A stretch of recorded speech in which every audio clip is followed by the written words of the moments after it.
محترم سامعین کرام، السلام علیکم رحمۃ اللہ وبرکاتہ۔ آج ہم آپ کو حضرت ابو طلحہ رضی اللہ عنہ کا واقعہ سنائیں گے۔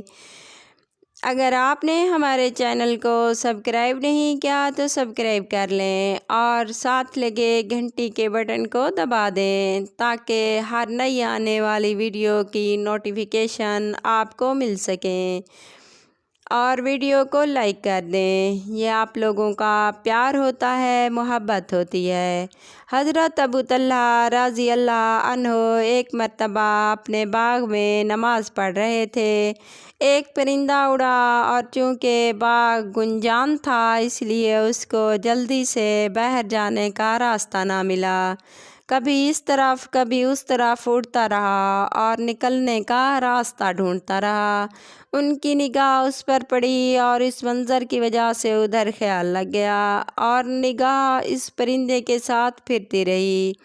دفعتاً نماز کا خیال آیا تو یہ بھی یاد نہ رہا کہ کون سی رکعت میں تھا۔ نہایت افسوس ہوا کہ اس باغ کی وجہ سے یہ مصیبت پیش آئی کہ نماز میں بھول ہوئی۔ فوراً حضور اقدس صلی اللہ علیہ وآلہ وسلم کی خدمت میں حاضر ہوئے اور پورا قصہ عرض کر کے درخواست کی کہ اس باغ کی وجہ سے یہ مصیبت پیش آئی، اس لیے میں اس کو اللہ پاک کے راستہ میں دیتا ہوں۔ آپ صلی اللہ علیہ وآلہ وسلم جہاں دل چاہے اس کو خرچ کریں۔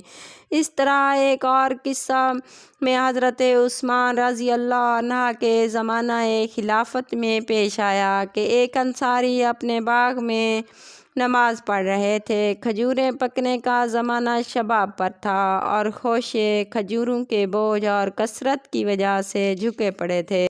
آپ کی نگاہ خوشوں پر پڑی اور کھجوروں سے بھرے ہونے کی وجہ سے بہت ہی اچھے معلوم ہوئے۔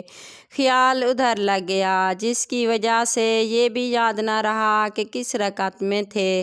اس کے رنج اور صدمہ کا ایسا غلبہ ہوا کہ اس کی وجہ سے یہ ٹھان لی کہ اس باغ ہی کو اب نہیں رکھنا، جس کی وجہ سے یہ مصیبت پیش آئی۔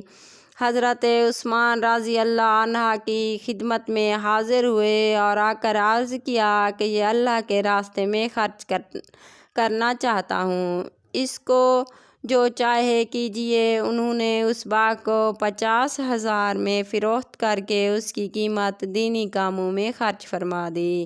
یہ ایمان کی غیرت ہے۔ نماز جیسی اہم چیز میں خیال آ جانے سے 50,000 درہم کا باغ ایک دم صدقہ کر دیا۔ اور ایک آج کے ہم مسلمان ہیں کہ نماز پڑھنے کے دوران ہمیں یہ خیال بھی نہیں رہتا کہ ہم نماز میں کھڑے ہیں، بلکہ ہمارا دھیان پوری نماز میں اپنے کاموں دنیاوی خیالات میں کھویا رہتا ہے۔